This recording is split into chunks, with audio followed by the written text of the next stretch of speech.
Hello and welcome to the 100th Grey Cup. It's Saturday here at Rogers Centre and the teams are going through their final walkthroughs for the big game. On Sunday, we're going to take a look at the Calgary Stampeders here. Rob Longley from the Toronto Sun and Ian Busby from the Calgary Sun have been all over these guys all week, so we figured we'd pick their brains. And Rob, I guess I'll start with you. Just, what kind of vibe have you been getting from the Stamps this week? Pretty good vibe overall, and I think Coach John Hufnagel said it best yesterday. He said the team's been sharp in practice. They don't seem phased by being on the road. They've done well on the road all year. Had a big game and the big noise in the Western Final in BC, so they don't seem phased at all by the hoopla, and I sense a pretty confident bunch right now. Ian, you've been following this team for years. You were there in 2008 when they went into Montreal and beat the Alouettes. You've said... I asked you yesterday, you said they're going to do it again. Why do you think they're going to do it again? I just feel that they've got so much momentum going right now. Their team has won 6 in a row, and they have knocked off the champs. They have done it in different ways. They've come from behind. They're going to do it differently, I think, this time than they've done in the last few weeks. But it's going to be a team that's going to be hard to stop on both sides of the ball. Okay, so you said they're going to do it differently. What's the key? What's the key is, making sure that Ricky Ray doesn't pick you apart. That's going to be one. They did a good job against Travis Lulay last week.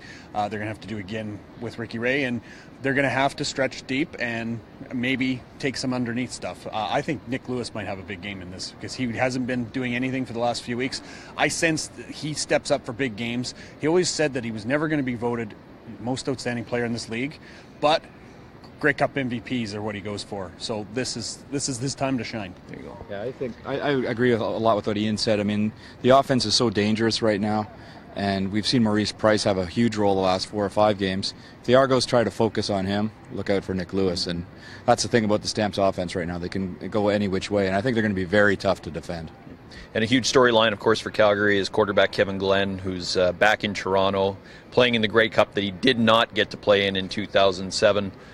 I guess just maybe a word from whoever on how he's been this week. I covered him in Winnipeg, and he seems the same he always does. He's, he has that loosey-goosey attitude, and he seems pretty calm.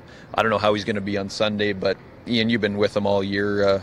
How's he been this week? Well, I feel the same way about him this week as I did last week in Vancouver, where he was loosey-goosey calm all week, and then when he stepped on the field, he was fiery and intense and right on point and focused. Well, that's the way I feel this week. I think he knows exactly that this is his last moment, maybe. This could be the final time that he gets this chance, so he's not going to let it go to waste. There you have it for the Calgary Stampeders. We'll see how they do tomorrow on Sunday against the Toronto Argonauts. For Rob Longley and Ian Busby, I'm Kirk Penton.